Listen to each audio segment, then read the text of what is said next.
Três bibliografias importantes para o curso de História da Arte são o livro do Gombrich, de História da Arte, o Argan, de História da Arte Italiana. São dois grandes livros com bastante texto e muitas imagens. A observação das imagens é muito importante para que um bom aluno de História da Arte vá aos poucos se inteirando das sutilezas, das pequenas diferenças que existem em cada um dos movimentos artísticos que estudamos. Proença, Graça, História da Arte São Paulo, é uma obra voltada para estudantes do ensino médio. Talvez a leitura desta obra seja mais fácil, os textos são mais curtos. E para quem tem pouco tempo, como um vestibulando, por exemplo, é uma grande opção para se ter uma ideia da história geral da arte. Esta é a segunda parte da apresentação do curso de História da Arte do professor Heitor. Não se esqueça de ver a apresentação do curso A, que foi a primeira parte. Eis a criação de Adão e a criação de Eva, pintados entre 1508 e 1512 no teto da Capela Sistina. Michelangelo o fez praticamente sozinho. Começou com ajudantes que expulsou logo depois. Ele tinha um gênio irracível. Observe a anatomia dos corpos que aparece nessa imagem. Observem principalmente o Adão. Esse Adão é um homem musculoso, é um homem com um corpo perfeito. Michelangelo, o auge do Renascimento, nessa imagem, ele está representando. Ele vai pegar aquelas estátuas gregas e romanas que Lourenço de Médici tinha nos seus jardins e copia aquelas estátuas, e depois ele vai fazer os seus testes em cadáveres. Você percebe que Adão está sendo criado a partir do barro pelo toque divino. Note que Deus aparece carregado por uma profusão de anjos. E embaixo, Eva sai da costela de Adão e se submete ao Senhor. Junto com Eva, Deus e Adão, repare que ao lado existem imagens que não são sacras, são imagens de figuras gregas, figuras romanas, assim como medalhões que eram encontrados nos arcos do triunfo, tão comuns na Roma da época.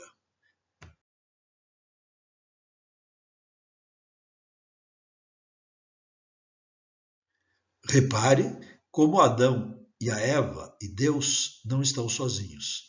Observe a profusão de imagens que Michelangelo realizou no teto da Capela Sistina. Para isso, ele construiu andaimes. Para isso, ele brigou até com o Papa Júlio II, o Papa Guerreiro, impedindo-o de entrar enquanto ele não acabasse a sua obra. E o Papa Guerreiro respeitou a genialidade de Michelangelo. Este é o Laocoonte, que serviu de modelo para a representação do Deus de Michelangelo. Aquela figura velha, barbada, cabelos brancos, mas com um corpo atlético, se baseou nesta imagem grega realizada entre 42 e 20 a.C. Por isso que Michelangelo representa também o Renascimento, que é o renascer da cultura greco-romana trazida para o âmbito religioso. Vejam que também os personagens do teto da Capela Sistina estão presentes, juntamente com as passagens bíblicas da criação do céu, criação da terra, criação de Adão, criação de Eva, e até do pecado original. Se vocês olharem no teto da Capela Sistina, vocês verão a Eva conversando com a cobra, que acabaria provocando a expulsão dos dois personagens do paraíso.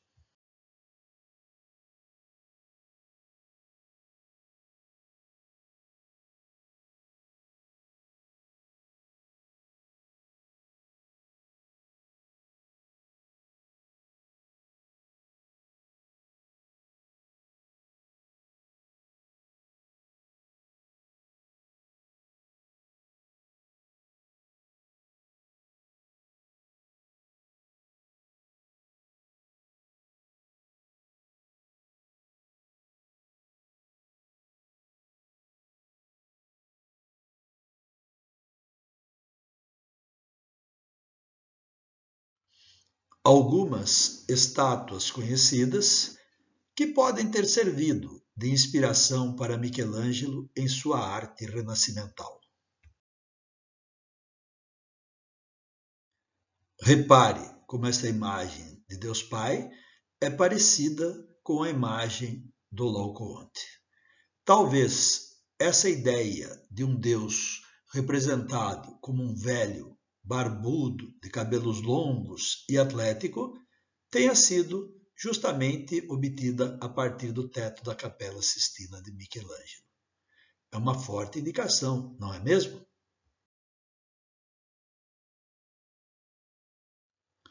Duas imagens, uma no teto e outra numa parede. Uma representando a criação de Deus e a outra representando o juízo final. Uma toda clássica, toda renascimental. A outra uma transição, o manierismo, a passagem do Renascimento para o Barroco. Nem parece ser do mesmo autor. Mas veja que o intervalo de tempo entre 1508, do início do teto, ao final da obra da parede de 1541, que é o juízo final, passaram-se 33 anos. Michelangelo estava ficando velho e, após ter ficado velho, ele começa a mudar o seu estilo de pintura. Michelangelo, além do auge do Renascimento, representa talvez o pontapé inicial do período barroco. Duas imagens, o mesmo tema: o juízo final. Observe que na obra de Michelangelo, Jesus Cristo com Maria aparecem bem no meio da imagem. À direita do observador, você vê pessoas que sobem para os céus no dia do juízo final. Mas, logo abaixo, você vê também pessoas que caem e vão para o mundo dos mortos, vão para o inferno. Se você observar no centro da base desta imagem, Caronte, o barqueiro, uma figura mitológica, está levando as pessoas para o mundo dos mortos. E bem à direita você vê que algumas pessoas estão entrelaçadas juntamente com figuras demoníacas. Porém, esta imagem parece leve, quando comparada com a imagem de 1620, executada por Rubens. Rubens, ele mostra uma profusão de corpos sendo jogados no inferno no dia do juízo final. Tem muito mais emoção, mais terror nessa obra. Olha a cor vermelha, olha o claro escuro, né? Isso aí é tipicamente barroco. O contraste do claro escuro, a luz que entra por um lugar, por um lado, e se projeta nos corpos brancos que caem. Por outro lado, bem abaixo, em cor negra, figuras demoníacas recepcionam esses corpos que foram mandados para o inferno.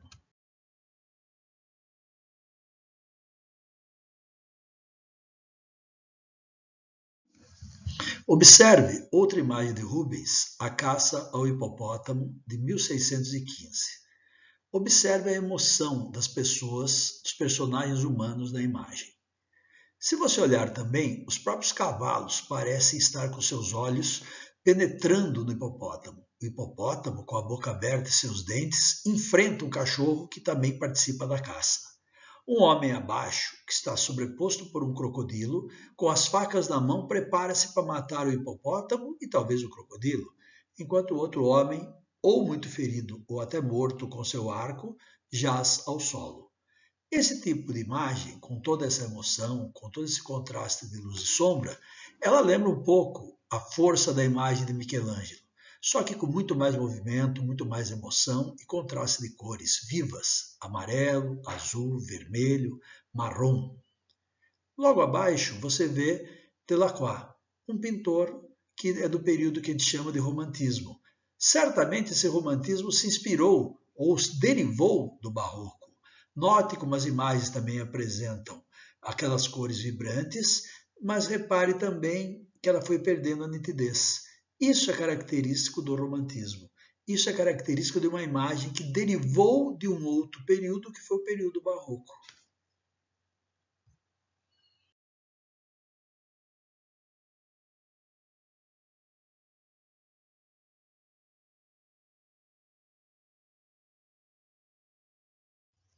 Repare que comparação interessante de imagens.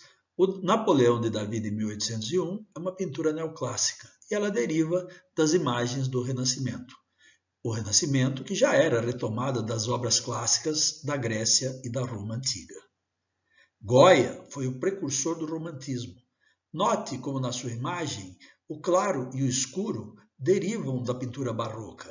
Note também que aquela figura iluminada no meio recebe uma luz que vem de alguma direção que dá para perceber, ou ela própria parece estar emitindo luz. Isso daí é uma pintura do tipo romântico, Goya, o seu precursor. Turner, a sua imagem, Vapor numa Tempestade de Neve, mostra um barco que é difícil até de ser enxergado, de tão pouca nitidez que apresenta. Mas aos poucos, quando a gente vai observando, a gente consegue perceber um barco a vapor com a sua roda d'água, tentando se manter no meio de uma tempestade. E o Van Gogh com a sua obra, seus ciprestes, seus contrastes e a sua irregularidade, uma pintura expressionista de 1889. Vejam, estamos ainda na transição, estamos quase chegando no século XX, Van Gogh com seu expressionismo. Cada vez mais essas imagens vão se diferenciando daquilo que vimos nas primeiras imagens do período renascimental.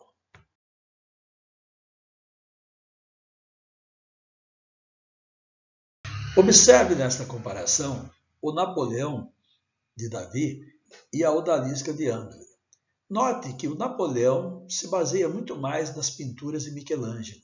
Ele parece bem desenhado anatomicamente, ele parece estar fazendo uma pose, uma representação cenográfica, um teatro. Porém, a Odalisca, veja, ela lembra um pouco a Vênus de Botticelli. É como se o Napoleão fosse baseado em Michelangelo, ou talvez Leonardo da Vinci, e a Odalisca baseada na Vênus de Botticelli, com a sua sinuosidade. Até o braço, os quadris da Odalisca lembram um pouco daqueles que nós vimos na imagem do nascimento de Vênus. Já agora, o Napoleão, em Arcole, o que ele está mostrando para nós? Ele é uma imagem que lembra um pouco mais a pintura do estilo rococó, aquela pintura toda enfeitada daqueles reis do XIV, do XV. Observe o grande laço colocado no Napoleão. E se você reparar bem também, ela já perdeu um pouco a nitidez, já lembrando um pouquinho a pintura romântica, que surgiria quase como se fosse uma contradição, ou negando um pouco o neoclassicismo. E já lembrando o período barroco, que é o período posterior ao período do Renascimento, no qual foi baseado o primeiro Napoleão.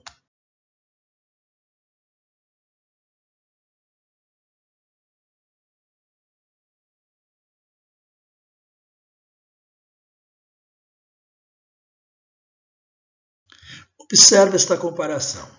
Da primeira imagem de 1485 para a última de 1894, são 409 anos de diferença.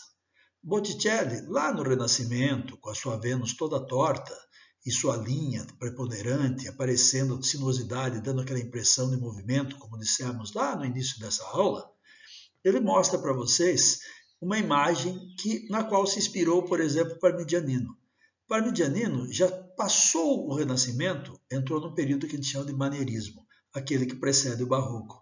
Mas repare como a Madonna de Parmigianino, que seria Nossa Senhora com a representação de Jesus Cristo no colo, repare como o pescoço dela lembra o pescoço da Vênus de Botticelli, embora virado para o lado contrário.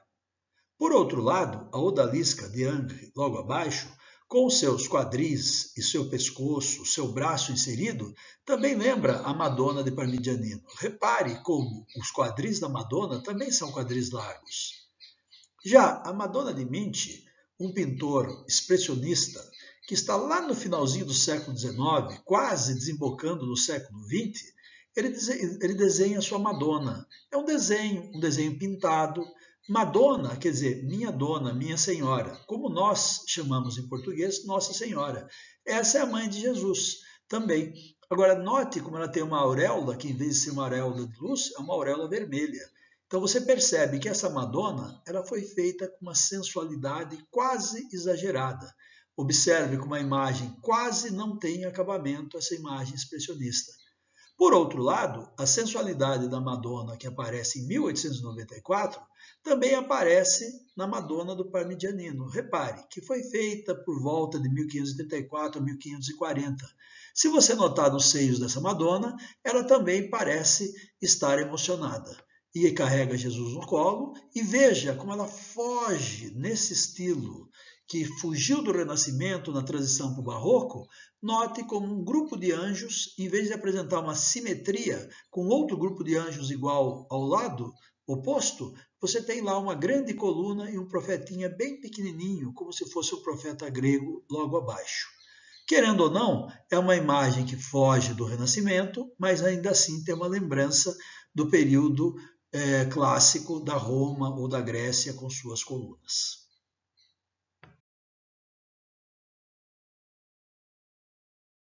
O surrealismo de Salvador Dalí, nesta obra Sonho Provocado pelo Voo de uma Abelha, está ligado a um período em que pensadores como Freud exerceram influências nos movimentos artísticos da época.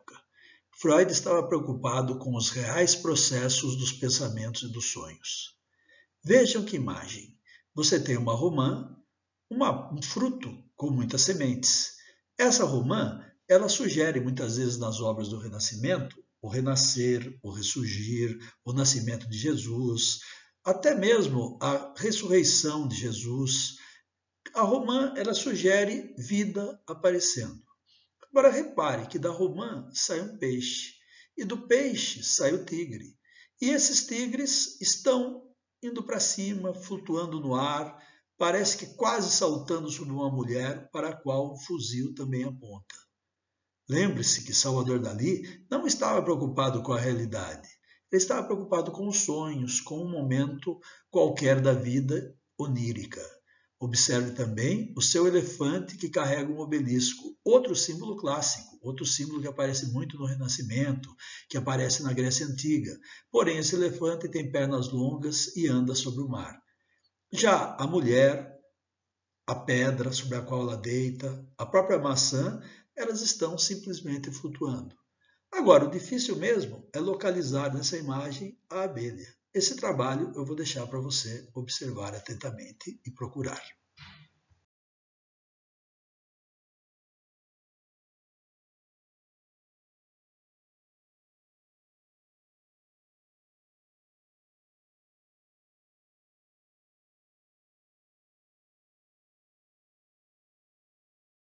Essa obra representa o surrealismo de Salvador Dalí.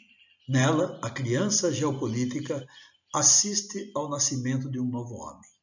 É uma obra datada de 1943. Estamos na Segunda Guerra Mundial.